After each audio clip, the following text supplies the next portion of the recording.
Good evening, and welcome to another rambunctious version of Diatribes from the Voice of Doom.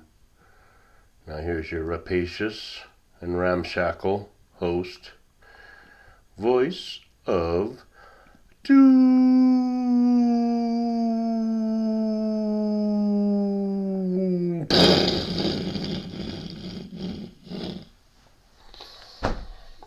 Hello.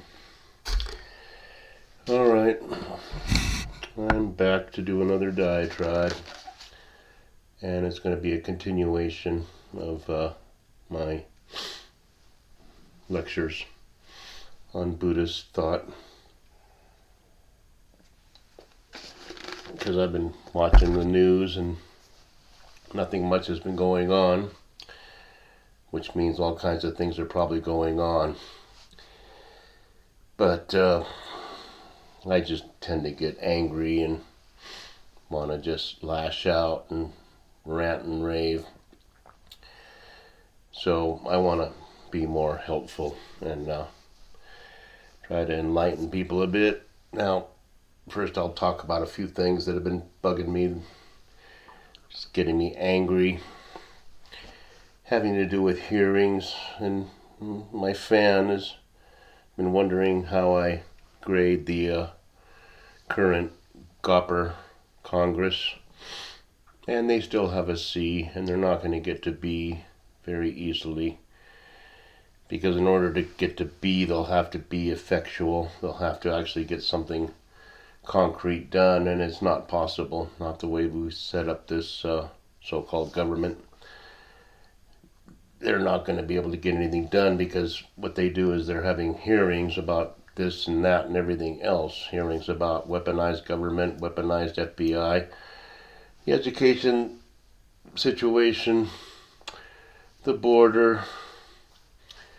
The latest one that got me angry was that they were talking about kids being shuttled over the border and being used as slave labor and being used as sexual slaves, and basically they are trying to figure out, of the 85,000 kids that have come in without any adult supervision, what's happened to them. And it got me pissed is this Swalwell swine. I will call him swine from now on. I don't want to step on the toes of Hunter S. Thompson, but since he committed suicide years ago, I will use the word swine when I refer to Swalwell, because they're trying to get to the bottom of what's happening to the kids coming over the border, and whether they're being put in factories or used as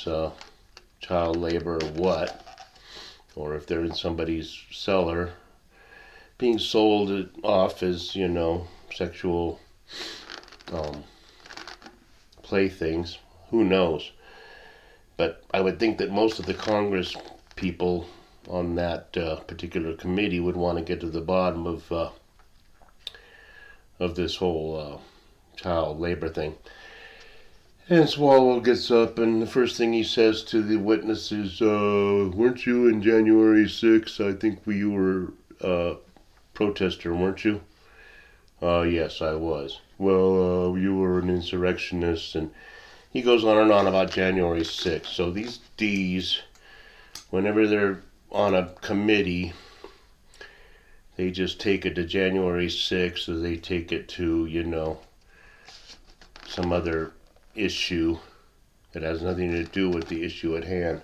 So they don't care about slave labor, they don't care about child labor, they don't care about children being shuttled over the border to be used as sex slaves. They only care if the witness was part of January 6th. So that got me pissed, and I was pissed the whole week over that. I wish that Swalwell would be treated in a just manner and imprisoned for life, because apparently he had an affair with some Chinese spy, but who cares? Who gives a crap if a D has a Chinese spy as a mistress? Who cares if a D has a Chinese spy as a chauffeur for 20 years? It doesn't matter. They're exempt. They can do whatever they want.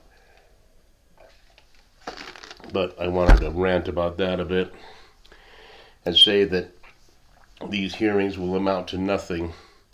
I would much rather have a hill of beans. That's much more worthwhile than what these hearings will accomplish, because all they can do is either make more laws concerning the weaponization of the government by Petri dish and the fibbers and all the other swine and scumbags that have been running this country. They can either make more laws or they can refer their findings to the Department of Justice. It's useless. So forget that. We're doomed and there's no getting around it. Now, I'm going to get back to my 10 worlds and my 3,000 possibilities in a single moment of life. Now, we've gotten up to 100. Now we're going to get to 1,000, because the 100 are the 10 worlds, which I've told you: hell, hunger, animality, anger, humanity, heaven, learning, realization, bodhisattva, and Buddhahood. Those are the 10 worlds. They're all mutually inclusive. You can go from one world to another in a split second. So 10 times 10 is 100. Let's see how we get to 1,000. There's a certain formula which Tien Tai expounded on, and he talks about the 10 factors of life. Now it's going to start to get a little bit more confusing, a little bit more hard to understand. But it's one of the most important things that you'll ever contemplate, the 10 factors of life. These are all the factors which go into the 10 worlds and the mutual inclusiveness. 100 worlds times 10 is 1,000. And we recite the Lotus Sutra, portions of it, every day in our prayers, we Buddhists. And it goes: Shoi Shoho Noze Ho Noze Sho Noze Tai Noze Riki Noze Sa Noze En Noze En Noze Ka Noze Hon Noze Hon Ma Kukyo Odo. We say that 3 times. I'll tell you why we do it 3 times later. In our recitation, as we do our prayers, our Gongyo we call it, and we chant, and then we recite the Lotus Sutra. Now here's the 10 factors of life. Listen carefully. You may have to play this over again. 10 factors are: 1, appearance; 2, nature; 3, entity; 4, power; 5, influence; 6, internal cause; 7, relation; 8, latent effect; 9, manifest effect; 10 is consistency from beginning to end. I'll go through this a little bit carefully. The first factor is appearance. Your physical being, your eyes, your nose, your complexion, what race you're in, how long your hair is, your appearance, your physical appearance. 2 is nature, your inner spiritual being, your thoughts, the things that are not quite so physical, but belong to your overall way of being, your nature, how you think, your moods, your attitudes. 3 is entity. That's a combination of nature and appearance. I take my appearance, I combine it with my thoughts, my spiritual being, and it becomes an entity. An entity is a existing being. 4 is power. That is the strengths and the talents and what you use in order to make something happen. How much power do I have? 5 is influence. How can I influence my outside surroundings in order to make something happen? Now it gets confusing, so listen carefully. 6 is internal cause.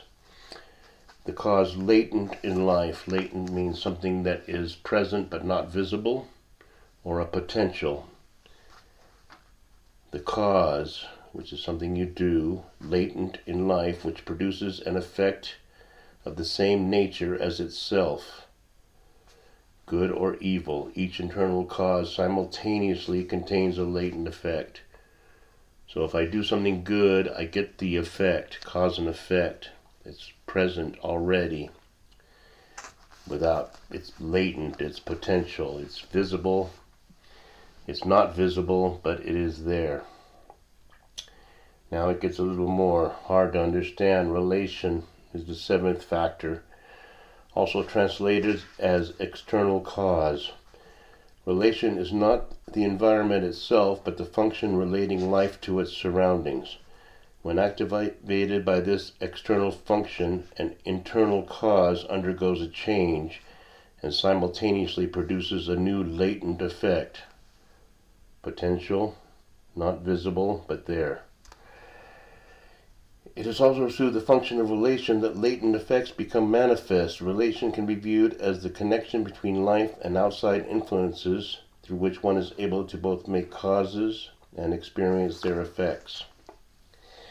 Then we get to the eighth factor, the latent effect. The effect produced in the depth of life when an internal cause is activated. I want to do good, and I feel the effect within my life that things are changing. I'm changing my life condition, and I'm doing human revolution. Since both internal cause and latent effect are dormant within life, they exist simultaneously without the time gap that often occurs between an action and its manifest effect. Then we get to the ninth factor, the manifest effect, the concrete perceivable result that emerges with the passing of time as a consequence of internal cause and latent effect, such as experiences of happiness or unhappiness, joy or sorrow. I did something bad, nothing happens at first, but then later you get the manifest effect. The police come to your door and drag you away. The 10th factor is the consistency from beginning to end, the integrating factor which unifies the other 9 factors from appearance to manifest effect in every moment of life. Interrelated with each other, all the 9 factors comprise a harmonious entity which characterizes life. Now, I just said a whole lot of stuff that you have to listen to over and over again and study very carefully because it's very important, but it is not the be-all and end-all, because you can understand Buddhism and you can understand the theories, you can understand the doctrine and not get anywhere in life without practicing and without faith. There is no religion without faith. If you don't have faith in something, which is hope, which is something ethereal, which you believe in but you really can't explain, then life is just nothing but just functioning on this planet as best you can, and then you die, and then that's it. I don't believe that. I have faith that life is eternal. Now, I could go into this more, and I'm not in a position to do that right now. But as the factors show, the first 3 factors, appearance, nature, and entity, are phases of life itself, as understood from a static viewpoint. However, these 3 factors are not located on the same plane. Appearance, life's physical aspects, and nature, life's spiritual aspects, cannot be combined to form life's entity. Life's entity actually supports and gives rise to one's physical and spiritual aspects. Appearance and nature are the manifestation of entity.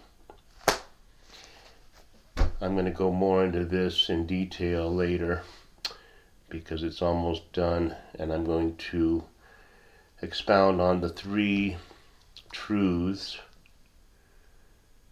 the 3 realities, which make 3,000, because we're up to 1,000, but we're not quite up to 3,000.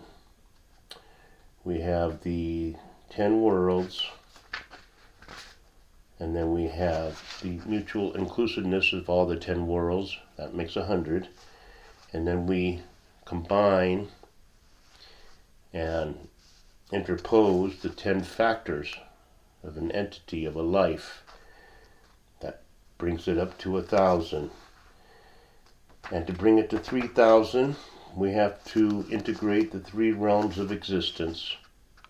And that's when things get a little bit more confusing and hard to understand. But once you start getting the gist of it, you realize how to live your life. So on my next diatribe, I will bitch and complain about the state of the world, and I will complain about Petri Dish and his entourage of unholy acolytes, and I will tell you about the 3 existences, and then you will understand Ichinen Sanzen, that every moment you live, every moment in your life has 3,000 possibilities. So I don't think this was too interesting, but if you listen to it carefully and start thinking about it, you might find some enlightenment in it. So I'll leave it there and enjoy the night. I just did this kind of off the cuff. I'll do better next time. So thanks and good night.